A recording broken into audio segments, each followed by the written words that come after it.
আসসালামু আলাইকুম প্রিয় ফেসবুকবাসী। আমি এখন যে ভিডিও বানাইতেছি এই ভিডিওটা হইতেছে মাত্র আপনাদের প্রকৃতির দৃশ্য দেখানোর জন্য। একটু প্রকৃতির দৃশ্যগুলো দেখাও বড় ভাই, দেখাও যে গাছগাছালি দেখাও। এই প্রকৃতির দৃশ্য কিন্তু সচরাচর অনেকেই দেখাইতে পারে না, কারণ আমি এখন ঢাকা থেকে শুধু আপনাদের জন্য প্রকৃতির দৃশ্য দেখানোর জন্য আমি ঈদে বাড়িতে আসছি, শুধু আপনাদেরকে এই প্রকৃতির দৃশ্যগুলো দেখানোর জন্য।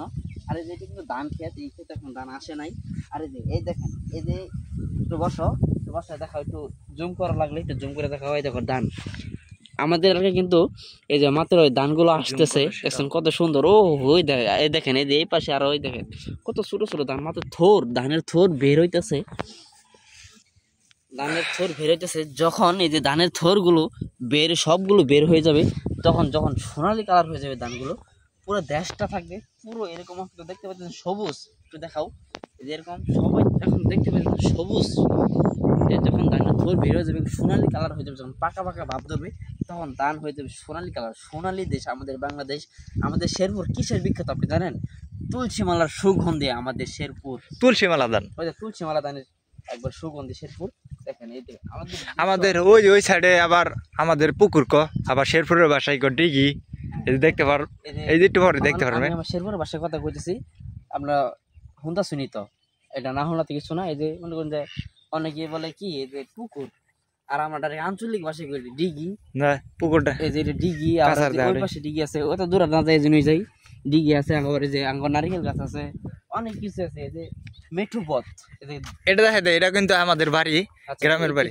একটু হালকা পাতলা, এই যে এটা আমাদের গ্রামের বাড়ি। হ্যাঁ এটা আমাদের বাড়ি। আর এই যে মেঠু পথ, এই যে মেঠু পথ, এই যে পথটা একটু দেখাই দাও। আর এই যে আমাদের আঁকা বাঁকা পথ, গ্রামের ক্ষেতের মাঝখানে দুই ক্ষেতের মাঝখানে এই যে মেঠু পথ। এই পথ দিয়ে কিন্তু শুধু আমরা না, এই যে এসব বাড়িঘর যা আছে, এসব বাড়িঘর মানুষজন যা আছে সবাই কিন্তু এই আমাদের ছোট্ট একটি পথ দিয়ে হাঁটাচলা করে। এখান থেকে কিন্তু গাড়ি চলে, গাড়ি কি গাড়ি জানেন? অটো রিক্সা গাড়ি চলে। আর দেখেন এই যেটা আমাদের পুকুর, এটা কিন্তু আমাদের পুকুর না, ডিগি। এই যে পাশে আর এটা কি গাছ আপনার একটু পুরোপুরি একটু দেখাই দাও তো, দেখি কমেন্টে বলতে পারি কিনা। এটা নারিকেল গাছ হতে পারে, এটা কিন্তু সুপারি গাছ। এই দেখেন আরেকটা বড় একটা দৃশ্য দেখাই। এই দেখেন এই যে জিনিসটা কি, এই দেখেন এটা হাঁস, রাজা হাঁস, বেড়া ডাইরেক্ট বেড়া হাঁস।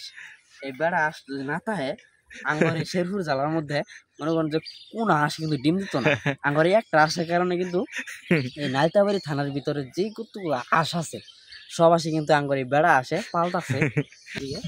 আর কি দেখাবো, এই দেখেন আমি কিন্তু সবসময় আড্ডা দিই। এদিকেও একটু বললাম, তুমি এই বিষয়ে বই করো। আমি কিন্তু সবসময় এদেরটা পারি, এদের আমি কিন্তু এই দিনে বইয়ে বইয়ে মনে করেন যে আড্ডা দিই। এই যে ধান ক্ষেত, এই যে ধানের থোর মাত্র বের হইতেছে, আমি এখানে বইয়ে বইয়ে একবারে মনে করেন মন প্রাণী ভাবে আমি এখানে ভিডিও বানাই। আমার তার পাশে দেখছেন কত সুন্দর ভিউ, ব্যাকগ্রাউন্ড।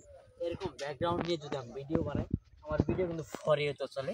এজন্যই আমি আপনাদেরকে সবসময় বলবো, আপনারা সবসময় যদি ভিডিও বানান, যদি আপনি গ্রামে থাকেন, গ্রামে থাকলে আপনি ঘরে বসে ভিডিও না বানায় আপনি ভিডিও বানাবেন একদম ক্ষেতের মাঝখানে যাবেন, গিয়ে ক্ষেতের মাঝখানে যায় ভিডিও বানাবেন। ক্ষেতের মাঝখান থেকে ভিডিও বানালে ভিডিওগুলো খুব সুন্দরভাবে ফেসবুক সাজেস্ট করে, এই অনেক সুন্দর ভিউ হয়, অনেকে দেখতে ভালো লাগে। যারা প্রবাসী আছে, যারা অনেকেই এই যারা ঢাকার বাসিন্দা, তারা কিন্তু তারা কখনো গ্রামে আসতে পারে না। যদি আত্মীয় স্বজনের মাধ্যমে গ্রামে আসে, তারা কিন্তু গ্রামে আসলে আর তারা ঢাকা যাইতে তাদের মন চায় না।